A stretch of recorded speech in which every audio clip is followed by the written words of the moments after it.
course in organizational behavior.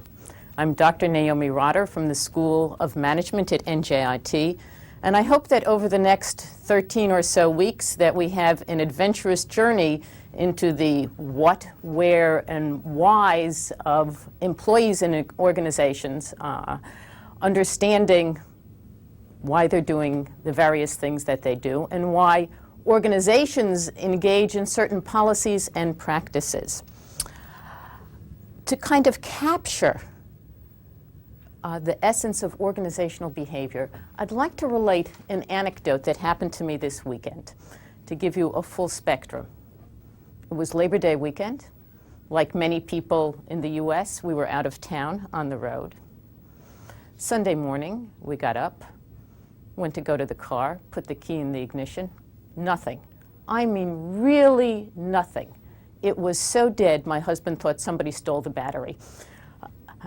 We got up and we took a look in the front of the car. Battery's still there. We have never seen a car die that quickly and that completely.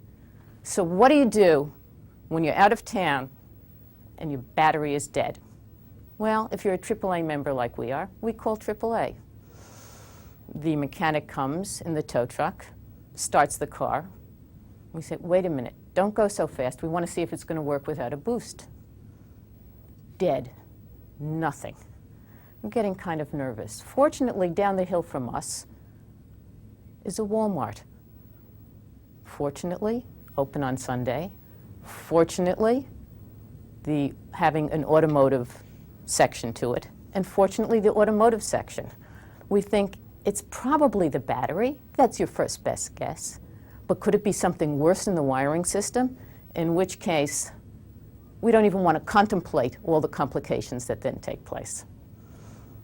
So we get the boost, drive it to the local Walmart, park it in the parking lot, and actually leave the car running so that they can pull it into the bay and take a look at it. Go get a cup of coffee, come back in a little while and say, well, how's it going, guys? And they say, your car died in the parking lot. And they go out to the parking lot to work on it. They try a battery. Nothing. And we think, oh boy, now we're really in trouble. And we start spinning forward. Have it towed to a Toyota dealer, rent a car, have to go up next week to the location that we are to get the car back. Lots of complications. The mechanic who's working on it, incidentally, somebody who's probably about your age, the kid who's working on it, is really angry. And he's cursing because he can't find the solution to it. He goes back to the shelf, pulls another battery off the shelf, puts it in, starts like a dream. Simple enough. The first battery he pulled off the shelf was a dud. The second one worked. What if we hadn't had somebody who cared enough and was persistent enough to try a second battery, who assumed when the first battery didn't work, that was it, there was something more complicated? Our life would have been far more complicated as well. And so if we look at this one episode and we try to understand what's happening, was it the personality of the young man who was so persistent? Was it something about the group that he worked in? That they expected things to perform well? Was it something about the culture of Walmart and wanting to give good service? Those are the kinds of issues that we're going to explore over the course of a semester to try to get a better understanding of people's behavior in the workplace, with an eye towards your role ultimately as managers and helping you become more effective managers. So this is where, in one short anecdote, we're going to be traveling over the course of this semester. What I hope that you'll be able to get out of this course will be, first, some observational skills. Skills that will help you see more of what's going on around you. You may enjoy being a people watcher right now, maybe not. But if you're planning to become a manager, you're certainly going to need good observational skills to see what's happening both with your employees and with your superiors to get an understanding of what those forces are on behavior.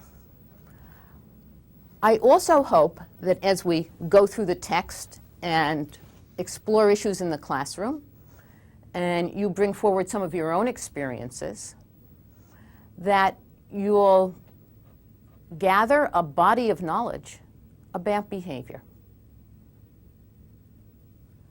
knowing some of the concepts, some of the theories from various areas of behavioral science to help explain some of the things that you observe. I also hope that in the process, you'll start to build some analytical and diagnostic skills so that you know which of the concepts to apply to those things that you're observing, making the match. And finally, I hope that we build some appreciations of the various forces that operate on today's organizations. Organizations operate in environments today that are far more fast-moving, far more dynamic than organizations of 50 years ago, or even organizations of 30 years ago or 20 years ago. I suppose the best example we can use of fast changing is to think of software that we use. No sooner do we buy one and start to become a little familiar with it than bingo, the next edition is out. And we haven't even had a chance to gain some experience from the software that we're using. And we're at a point where we're saying, why so fast? Give us a chance. In fact, there are software companies out there that find that they have to support versions that were in DOS because people don't want to move so fast. They want to move a little bit slower. They get comfortable. They don't want to change. How do you make people change in a world that requires change, and maybe they don't want to? All issues that we're going to be looking at. So if we take a working definition of what we're going to be viewing over the course of the semester in organizational behavior, we can consider it to be a field of study that uses concepts, theories, and methods of an array of behavioral sciences, and we're going to be looking at those behavioral sciences to understand the behavior of individuals and groups in organizations, and finally, apply that knowledge towards improving organizational effectiveness. So what are these various fields of study that we're going to be taking a look at? Well, organizational behavior as a discipline is relatively new. It borrowed from a lot of areas. The areas that it borrowed from include individual and social psychology, sociology, anthropology, and political science. So in a sense, its roots go back very deep, and there is a large foundation of research and information, but it comes from other disciplines. These have blended in and become applied to the area that we now call organizational behavior. If we look at the area of individual and social psychology, particularly individual psychology, we will be studying the areas of perception, of personality and attitudes, of learning, and of motivation. Let's pause for a minute and consider each of these areas. What role does perception play in trying to understand behavior in the organization? Well, how do we know anything until we sense it? It's the starting point of all knowledge, perception. And we will be spending a couple of lecture sessions on perception. We'll start out with looking at principles that govern object perception. Why do we select and focus on certain things? How do we organize those things that we focus on into something that makes sense? And then we'll build to social perception or perception of people. So we start with something static, and we move on to something far more dynamic. Perceiving, understanding people. And we'll see how some of the processes that affect the way we perceive a simple object, a pen, a book, a chair, also apply to the way that we perceive people. But then we'll also see how this perception, this area, is far more complex, because people change, objects don't. And from there, we build our understanding and impressions of why people behave the way they do. So the starting point of everything. We'll see, as we immerse ourselves in this area, a number of interesting effects. Why first impressions may become lasting impressions. Why we often focus more on negative information about people than on positive information. How we judge people in contrast to other people. Some of the things that we'll be looking at when we study perception. Another area of individual psychology that contributes is that of personality and attitudes. One of the areas that has been focused on as a major complaint of people in the workplace: the bad boss. Everybody's had some working experience, and you have some familiarity of relationships with bosses. A good boss can make a job really nice. A bad boss can make it miserable. Personality affecting the situation. And what about personality of your coworkers? And how does personality relate to how productive you are in the workplace? And job attitudes. We'll particularly look at some attitudes of satisfaction in the workplace and how that relates to issues such as productivity, if it relates to it, as well as your willingness to come to work every day. Another area is commitment to the job. And how does that play itself out? Some people seem, in the worst working conditions, to have the strongest commitment and go to extraordinary lengths. Do we explain that by personality? Do we explain it by the organization?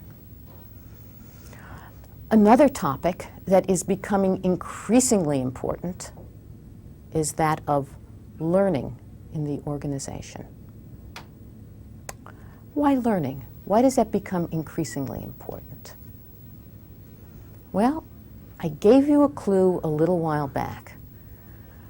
That fast-changing software, the need to constantly upgrade and learn new skills in order to keep pace with what the job is becoming in the workplace. It's becoming more technical. It requires constant adaptation. But there's more to learning than simply learning the job itself. You need to learn, as they say, the ropes to climb in an organization, and you need to know which ropes to skip, if you will, in an organization. So there is an enormous amount of informal learning that goes on in an organization. Think about it, folks. Think about jobs that you've held. What are some of the informal things that you've learned about the organization? Anybody have any ideas? What about things like dress? What does your organization tolerate in the way of how you come to work? Do you need to dress in a uniform manner? In some cases, the job requires that you actually wear a uniform. Or is there wide variability on what you can wear to work? Nobody seems to care too much, as long as you don't come in slovenly. There's a lot of toleration. What about promptness? Some organizations require that you be really prompt. In fact, the job demands it if you're not there. You may put people's lives in jeopardy if you're working at a hospital. You certainly could make customers really irate in other situations. And if you're working shifts and your coworkers expect that you're going to show up on time so they can come home, and you're showing up late, well, your coworkers may not be too happy with you either. So you learn something about promptness. But there may be other organizations where maybe it's not quite so important to be prompt as long as you get the work done during the course of a day. And maybe you can stay later. And what about this staying late? Are you expected to? Well, what about your coworkers? Suppose you see all your coworkers staying late. Let me ask a question this time and toss it out to somebody in the audience, somebody who's willing to be venturesome. How do you think you would feel walking out on time when you see all your coworkers staying late? Can we get a hand up in the audience out here? Somebody willing to venture an answer? Yeah, Perna. It would depend on the situation, whether I came in early to work and worked on it all day and worked right through lunch. I mean, that would all depend on the situation, whether you were there and you finished all your work and they didn't because they were doing other things. Okay, but suppose we have a situation, as I hear is often the case, out there in Seattle, at that famous software company that everybody knows who I'm talking about, that people stay till extraordinary hours, sometimes even sleeping in offices. I mean, it's hard to imagine. But imagine that you were somehow you got yourself onto this team of people who just stayed all kinds of extraordinary hours. What do you think you'd find yourself doing after a while? Staying late. Staying, okay? And so we come to learn what are the conventions of the workplace. Now, chances are, if you really didn't like that, you probably wouldn't go to work in that type of organization if you weren't willing to do that. So it's not as if people are necessarily being forced to do it, but organizations and employees have a way of finding each other. Something else that we'll consider also as we look at individual differences in terms of people within organizations. So this is learning, the informal things that you learn. And then finally, you learn in organizations who you can approach and who you might avoid. And yet another topic in the individual area, motivation. We're all amateur psychologists. We're all trying to figure out, why'd he do that? Why'd she do that? What's the motive behind it? Is that person hostile? Is that person just having a bad day? And from the employer or the organizational perspective, we want to know something about motivation as it applies to the workplace. Because people who are more motivated, presumably, should be performing better. Is there anything we can do to ratchet up that motivation? We hear of, in sports, coaches who are real motivators of teams. Anybody have any examples that come to mind of coaches that you hear out there who are really able to motivate their teams? Bobby Knight. Bobby Knight, okay? And his teams have been perennially good teams. Indiana, I presume, right? Okay. In the New York area, we hear tell of the football coach Bill Parcells as a motivator. The season will tell, but already it looks far more promising than it did for the previous season. What difference do these people bring, and how are they able to encourage employees to perform at a level that they had not previously performed at? What is it they're doing? Is there something the way an organization itself is structured that can help people perform better? Things that we'll look at. You know, we often hear complaints. Oh, the American worker compared to the Japanese worker. The American car compared to the Japanese car. But if you're not aware of it, one of the most popular cars that's sold in the US is a Japanese car that's manufactured entirely in the US and obviously employs all US workers. Is it something about the organization that makes the difference? Okay, if you don't know what I'm talking about the Camry, okay, made out near Lexington, Kentucky. They're American workers. Why might they be performing differently in that organization than if they were working in a comparable US organization? And certainly, cars in the US are far better than they were in quality several years ago. Things have changed. So, you know, is it something about the organization as well as an individual manager or what a person brings to a job? We'll study all of those issues as we explore motivation. But it's not only the individual. There's more to an organization than the individual. And in some ways, we're going to start exploring organizational behavior inside out, starting with the individual and moving out. But as we move out to larger structures in the organization, we'll see how it has an effect on the individual. So first we look at how the individual has some effect in the organization, and we gradually come to understand how there is a mutual effect of the organization on the individual. So we go then to the next two areas, social psychology and sociology. Looking at the effects of groups and group processes in the organization.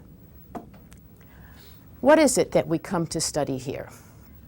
Well, the first thing I mentioned are various different types of group processes and group dynamics. How does the group influence the individual? And it doesn't have to be a real group. It can be an imaginary group, if you will, or something that we call a reference group. You may not need to know those individuals personally, although personal members of groups clearly have powerful influence on you. But you may think of yourself as being a member of some larger group, and the standards that you know about that larger group also influence you. What am I talking about? Well, individual groups we understand. We understand how peers influence us. We understand the pressure that's put on us when 3 out of 4 of our friends want to go to one movie and we want to go to another movie. It takes a lot of energy to try to convince 3 other people to go to the movie we want to go to. So chances are we yield and we say, okay, go to the movie you want to go to. Yielding, conformity. We do it all the time. But what about some of these, I don't want to say imaginary groups, reference groups, groups that we consider ourselves part of? We may not know all the members of those groups, may not know them personally. These could be professional groups that we belong to. Professional groups set standards and ethics for us. You don't have to know all the members of that group, but you consider yourself to be a member of that group. And by being a member of that group, we're influenced by that group. You adhere to the standards of your profession. You adhere to the ethics of what your profession is. And so influence that way as well. Influence to the extent that we consider ourselves to be part of some cultural subgroup and adhere to, again, whatever those norms and standards are.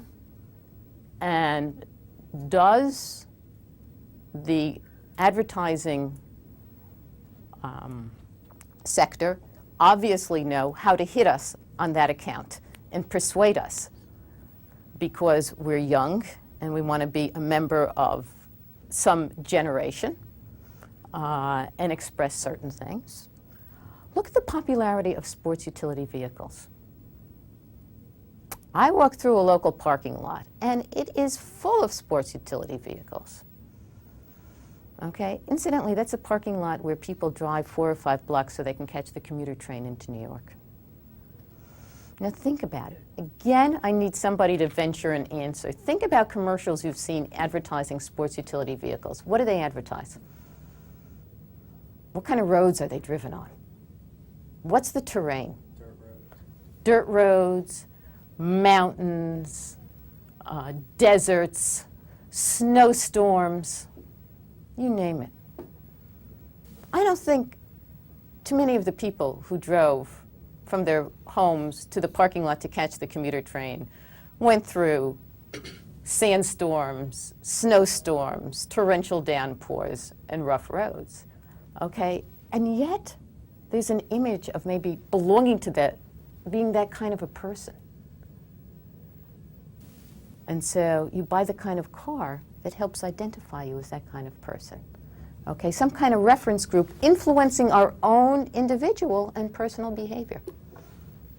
An example, group dynamics. Within the issue of groups, we'll also look at the issue of communication. How is it that we come to understand each other in organizations? I would hazard a guess that communication can be a really large problem. An example from a class that I taught just Tuesday night, a class in organizational development, a topic that we'll hit at the end. I asked the class to write about their most recent frustrating experience at work. They wrote about it. They discussed it with each other. And then the task was to find commonalities between their frustrating experiences. The most frequent commonality that came up? That word I just mentioned, communication. People not getting information to you in timely ways. People being confusing about what they want you to do. People leaving you out of the loop altogether. And then expecting somehow that you should have known about this. And think about the way we communicate to others. Are we sometimes vague? Do we sometimes expect people to fill in the blanks? Do we often put ourselves in the shoes of the other person who's listening to us? Not too often. Okay? Communication. How can we make it better in organizations? Another area is that of decision-making. Obviously important, organizations are these entities that consist of people who make big decisions at some level of the organization and then get the rest of us to carry it out. But at lower levels, decisions have to be made too. How can effective decisions be made in organizations? And are there some things that lead us to make erroneous decisions? It's an area that we're going to again explore and even try some exercises in to see how some of the very processes that often lead us to make good decisions sometimes lead us to make really wrong decisions. Those big bloopers. Do organizations make mistakes? Sure. I think one of the things I'll ask you to do between now and the next class is think about some of the bloopers some organizations have made somewhere along the line. Now, what would be a big blooper in an organization? Well, yeah, you had an idea? Well, and New Coca-Cola. Right, exactly. New Coke did not fly. They had to pull it off the market. All the testing that they'd done ahead of time didn't seem to bear out when they actually brought it to the marketplace. So that's a very good example. Thank you. There's some others out there as well that you can think about. And you don't have to limit yourself to private organizations. Governments fall into that as well. And governments are organizations too. What we talk about when we talk about organizational behavior holds for the public as well as the private sector. So things to think about. Bloopers that they've made, bad decisions. And we will also consider leadership. Talked a little bit about it before when I asked about coaches that seem to make a difference. Is it all in the coach? Is it a matter of personality? Is it something that you can learn?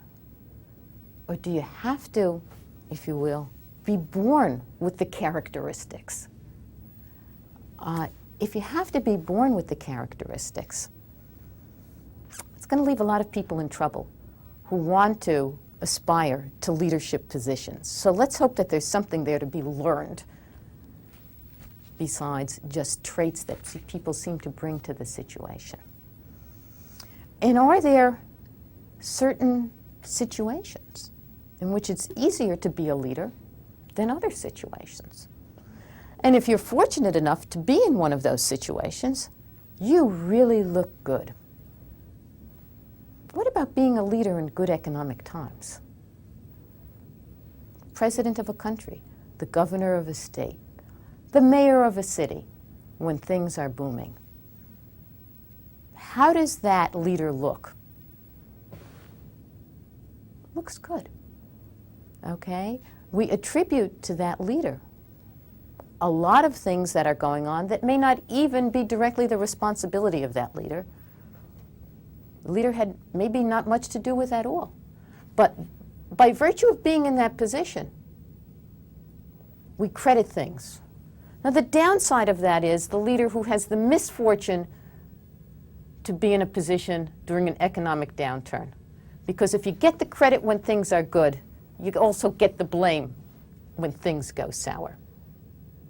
So we can look at then leaders and situations. Is there some way leaders can maybe shape situations to make it easier for them to lead? Do we need to match leaders to situations? And where do women fit in as leaders? We certainly have women rising to a lot of positions of power, but we also hear the term glass ceiling. It's as if maybe there's a barrier. And we call it glass because it's invisible. Nobody ever tells you in the organization, that's as far as we're going to let you go. But maybe there is an invisible barrier there. By virtue of the culture of the organization, the norms of the organization, or whatever, which people really aren't cognizant of, except for those who bump up against it and say, how come I can't seem to get any further in this organization? So a lot of things we need to talk about in terms of leadership.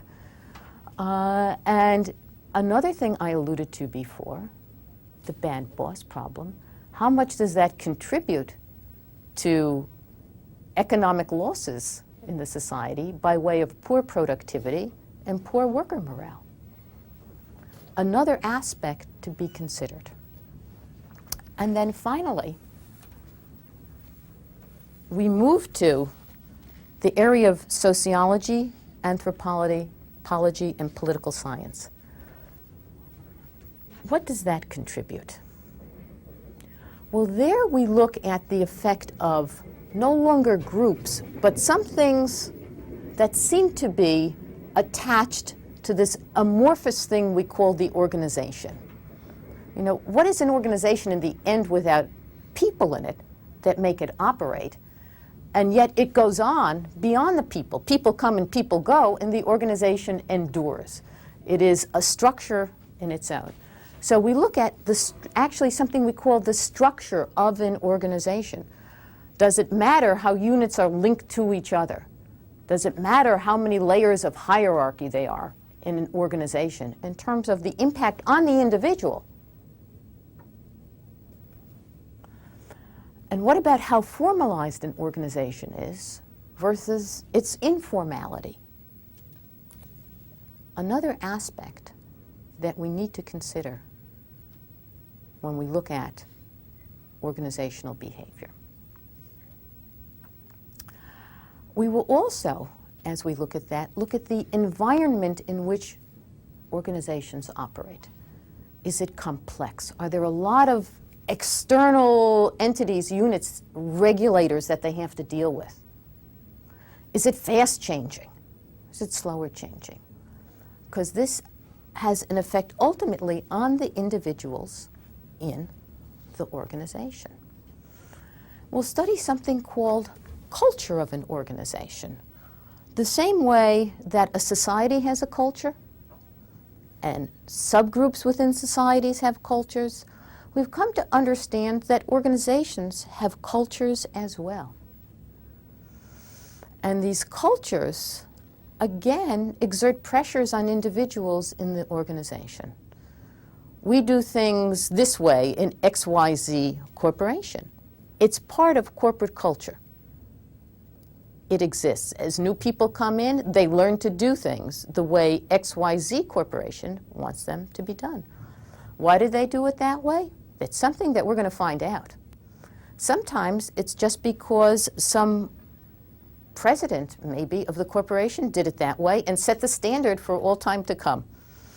And people don't want to vary from it because this person was such a looming presence in the organization. And we may see, again, the rise of personality in CEOs of organizations. Some of them are reaching, well, if not star status, and in some cases it is star status, close to star status. The name Bill Gates is known, is widely in the US, I suppose, is the name Tom Cruise. Okay. We see this large looming personality over the organization. And there are probably some other organizations that come to mind too. If I say Apple Computer, what name comes to mind? Anybody? Does the name Steve Jobs ring a bell with you? Okay. A founder of it dropped out for a while, did some other things, and came back and is exerting his presence again. And we can talk about some owners of teams. A George Steinbrenner, well known. Probably better known than some of his managers. Or a Donald Trump, another, these looming personalities that have effect on the actual culture of the organization, and it perpetuates. Some other things that we'll also take a look at as we study organizations will also deal with how organizations develop and change over time. A necessary factor. Organizations can't stand still. They can't stand still because the competition isn't standing still. So they do need to change. And so we're going to take a look at that, and then finally, where do we wind up with organizations as we're on the threshold of entering the 21st century, particularly as organizations go global. So there we've taken a look at what we're going to be studying over the course of the semester. The balance of the time that we have here, we'll take a look at how we study behavior and what some of the key influences have been on organizational behavior. A very brief history to what is going on. Some of the early impact, before there even was a field of organizational behavior, came from the industrial engineering studies that happened in the early part of the century, particularly those of Frederick Taylor, who was in a way local since he graduated from Stevens, and Frank and Lillian Gilbreth, who were definitely local to the New Jersey area. They lived in Montclair, New Jersey. We'll take a look at Hawthorne studies, so named because they took place in Hawthorne, Illinois, at the Western Electric plant. And finally, we'll look at some of the recent challenges for organizational behavior.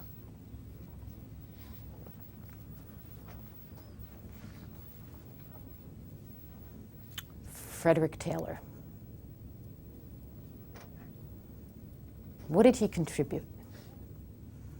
He will forever be associated with the terminology scientific management. His particular contribution dealt with steel workers at Bethlehem Steel out in Bethlehem, Pennsylvania. He was looking at the way manual laborers shoveled iron ore and decided that the job could be changed by changing the tools they were working with. You give a manual laborer a bigger shovel, that laborer can shovel more ore per hour. But he also believed that there should be a link between how much a worker works and how much a worker is paid. He tried to bring in time and motion studies, which persist today. He actually did bring in time and motion studies. And so he was able to look at how much workers were working per hour or per minute, the amount of ore that they were shoveling, and make certain measurements, and then determine what would be the appropriate size shovel. You don't want to give somebody too big a shovel because it's going to strain them. Again, using physical measurements, okay? And so he determined what was the appropriate size, bringing time and motion then into the study of how much work somebody can do per hour. These studies continue to exist today, as I mentioned before.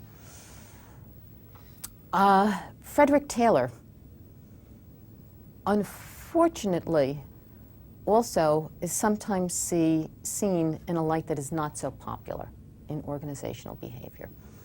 Because what happened, unfortunately, out at Bethlehem Steel among these workers is the fact that when management saw workers could produce more,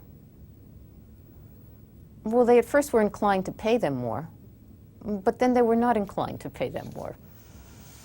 And so workers came to distrust this whole notion of time and motion studies, just another management tool to get more work out of the worker without treating the worker fairly in terms of compensation. In fact, it did happen. Not necessarily Taylor's fault, but his tools, unfortunately, became used to that end. But we saw then the effect that the design of tools can have on people's productivity. And we look at tool design and task design today. The Gilbreths also looked at the work that people were doing and had impact in two areas. They redesigned, I should say, the bricklayers' work, because they saw the bricklayers at the time seemed to be making an awful lot of unnecessary movements, and so constructed a way of organizing the work, putting the bricks in a certain location to where and other things that the bricklayer needed, so that the bricklayer could work much faster. But another very interesting area they got involved in is the hospital operating room. I don't know if anybody has seen the inside of an operating room lately. I've had that benefit. What you see inside is operating room, the people that you see inside there, is the surgeon who's going to operate on you, the anesthesiologist, and a host of operating room nurses. Everybody truly works as a team there. If you're trying to think of a true team at work, it's the team, the surgical team, that's engaged in an operation. People have roles that are specific, but dependent and related to other people's roles. One of the roles, I believe, is the role of a nurse who specifically hands the surgical tools to the surgeon. Scalpel, knife. We've seen it in movies. But the operating room was not always that way. There was a time when the surgeon, it's going back a few years, had to look for his, probably not her at the time, more likely his, own surgical tools. Now imagine what surgery would be like. You need every second you can. You don't want to waste any time at all. And imagine the surgeon taking time to say, oh, where is that knife I wanted to use? Where's that scalpel? Terrible way to design the workplace. Terrible use of the surgeon's time looking for implements, and maybe even picking up the wrong one. So they redesigned it and assigned the task specially to one person who would be handing the tools, and that way the surgeon never has to take an eye off what's going on in surgery. Much better way of doing the job. So we understand then that we can design jobs so that they're done more effectively, and we better utilize people's talents, and we don't waste people's talents in doing the job. The Hawthorne studies took place at the Western Electric Plant in Hawthorne, Illinois. The Western Electric Company is now pretty much defunct, but it was at one time an independent company producing electrical equipment, and then later became a wholly owned subsidiary of AT&T and produced all the telephones and wires and everything else that needed production at the time. When it was in that state, being a wholly owned subsidiary of AT&T, industrial engineers from MIT were called out to do some studies to see if there was anything that could be done to improve productivity at this plant. And they started to do the typical industrial engineering studies. They looked at the effect of lighting. They looked at the effect of heat. They looked at the effect of rest breaks on people's productivity. But they began to find something interesting. They were good scientists. They not only looked at the group where they were changing heating and lighting and rest breaks, they used a comparison group as well. And so they examined what happened with this comparison group where things weren't being done. And they began to get some interesting effects and began to see that this group that they had assembled to study began to show positive effects as they increased lighting, for example, or gave them more rest breaks. But being also good scientists, they said, well, let's see what happens if we start to decrease lighting and maybe take away some rest breaks. They were surprised, because regardless of what they did, increase lighting, decrease lighting, productivity stayed up. And they said, we've got something operating here beyond the mere effect of the physical work environment on the worker. We have, if you will, some psychological processes operating. We have to account for this by something else. Today we use the term Hawthorne effect, derived from those studies, to tell us something about the role of what we call expectations on workers' behavior. Interesting effect. Expectations. These people thought they were selected, not randomly, but for some special reason. Maybe they were the cream of the crop. And they performed then in accordance with their own expectations. Interesting effect, the Hawthorne effect. So we see then that there is then early understanding about the 1930s that people's own psychological processes affect what's going on. They did some other studies there as well. And those studies included examining the effect of the work group on the individual, because they began to see that people who tended to produce more than the rest of the work group were subjected to certain sanctions to bring them back into line with everybody else. Nobody liked a rate buster. And so you began to again see the effect, social psychological effect of norms on productivity in the workplace. More recently, we are looking at a number of challenges that kind of steer us in the area of where organizational behavior is going. Those challenges include global competition and the need to understand different cultures. What happens if you today, in a job in New Jersey, are suddenly flown to South Korea. You need to know that culture in order to operate effectively. And we also need to know how to remain competitive in this fast-changing workplace. Are there changes we can make in the workplace? Are there things that we can do with our employees using everything we've talked about to help us stay more competitive? And what about the ethical challenges that we face in a workplace? In trying to remain competitive, do we cut corners? Is that okay? Or do we need to really think about long-range consequences of our behavior on the society and the environment? Can we dump various wastes from manufacturing and hope to get away with it? What's going to be the long-range effect of some of those things? Some ethical issues that get involved in the workplace. And the last challenge that kind of steers the field of organizational behavior is this large topic that we call diversity in the workplace. The workplace no longer looks like the way it did 30 years ago because of a number of changes that are going on. More women are working. We have more, if you will, minority groups involved, or just, I should really like to use the word different cultural groups involved in the workplace. And so people need to understand these differences, build on these differences, and communicate across these differences. So those are things that are being studied as well.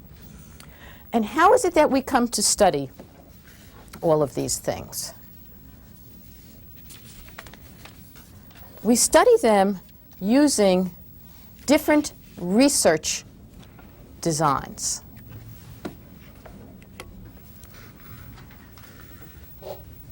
We use experimental designs in which we do laboratory studies,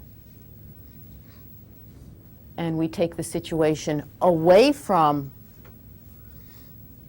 the everyday workplace to study it in a more controlled setting.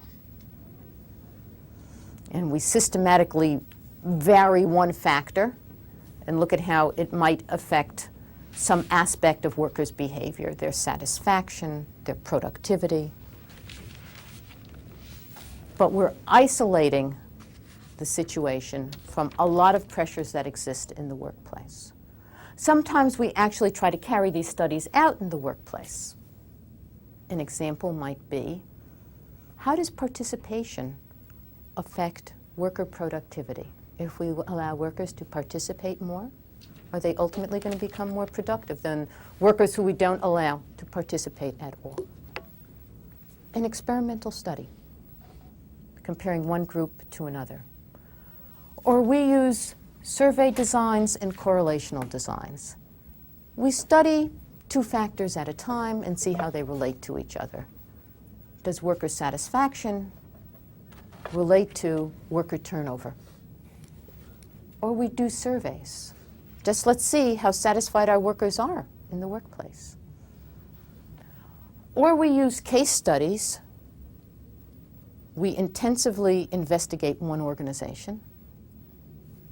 We lose something in the ability to generalize. Or we use focus groups. Again, trying to find out something about how people think about a situation, used extensively these days, particularly as we try to understand people's impressions about products and product design, and then hope that we can generalize from that. As we come to a wrap on all of this, we want to say, okay, we've got all this research out there. How do we know this research is any good?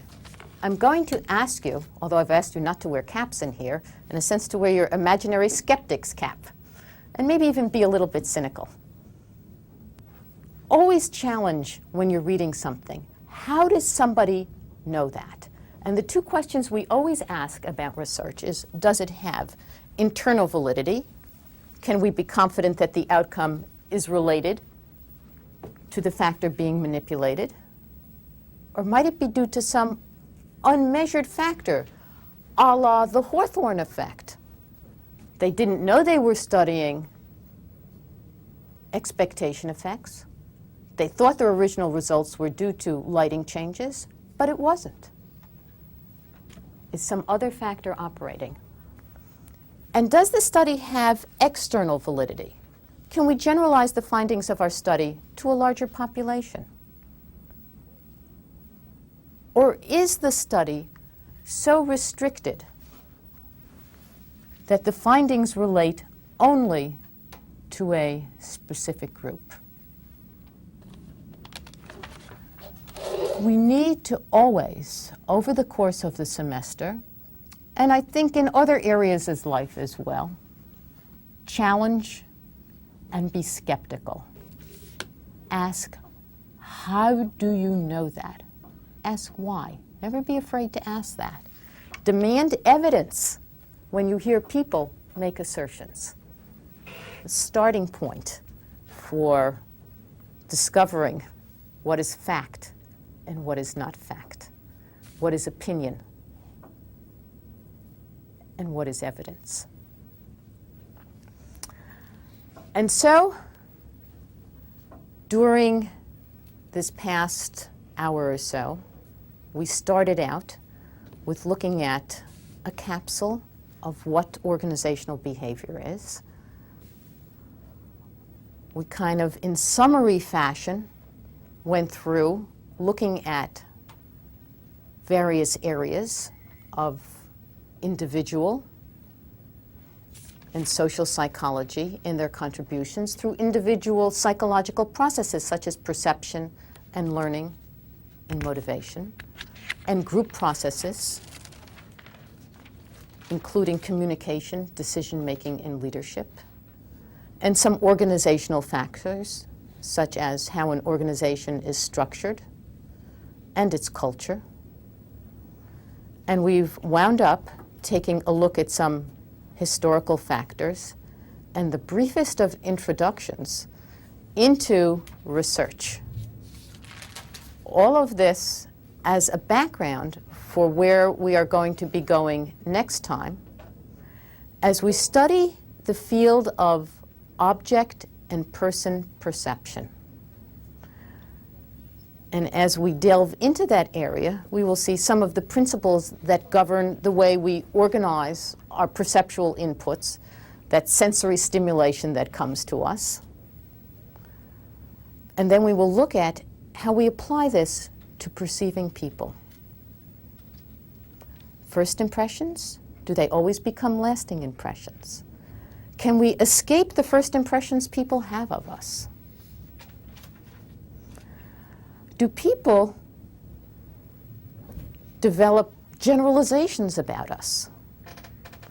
And why do we put so much emphasis on those negative tidbits that we hear about people as opposed to all the positive things? How come we hang on to the negatives? Those are the issues that we tackle during our next session in organizational behavior.